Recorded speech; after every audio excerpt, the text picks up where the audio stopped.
آج عدالت کے فیصلے لینے کے بعد ہمیں اجازت ملی تو بھرپور گفتگو ان کے ساتھ ہوئی سیاسی معاملات پہ بالخصوص۔ انہوں نے یہ سب سے پہلے تو کہا کہ ہماری قوم جاگ چکی ہے، قوم نے ایک بہت بڑا مینڈیٹ دیا ہے جو پاکستان کی تاریخ میں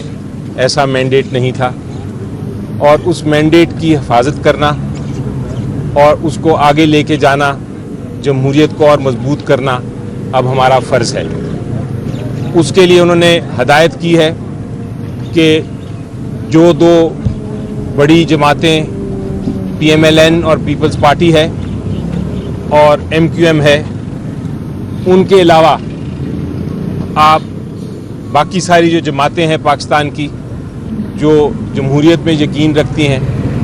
ان کے ساتھ آپ مذاکرات کریں، اور جہاں جہاں حکومت بنانی ہے ہم نے جس سینٹر پہ ہو، پروونس میں ہو، اس کے اوپر کام شروع کر دیں۔ اس کے ساتھ چونکہ بہت اہم معاملات ہیں جس کے اندر یہ فیصلے کرنے ہیں کہ چیف منسٹر کون ہوں گے، پرائم منسٹر کون ہوں گے، اسپیکر کون ہوں گے، اس کے لیے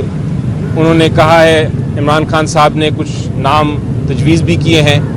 اور مزید یہ کہا ہے کہ اس چیز کے لیے عدالت سے رجوع کریں تاکہ جو انفارمیشن پہنچانی ہے عمران خان صاحب تک تاکہ وہ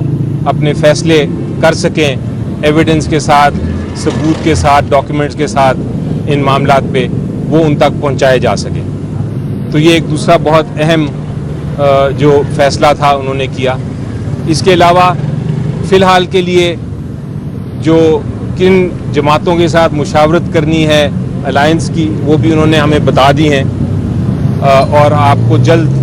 وہ سامنے آ جائیں گی کہ کیا آگے ہونے جا رہا ہے سینٹر پہ بھی اور پروونسز پہ بھی۔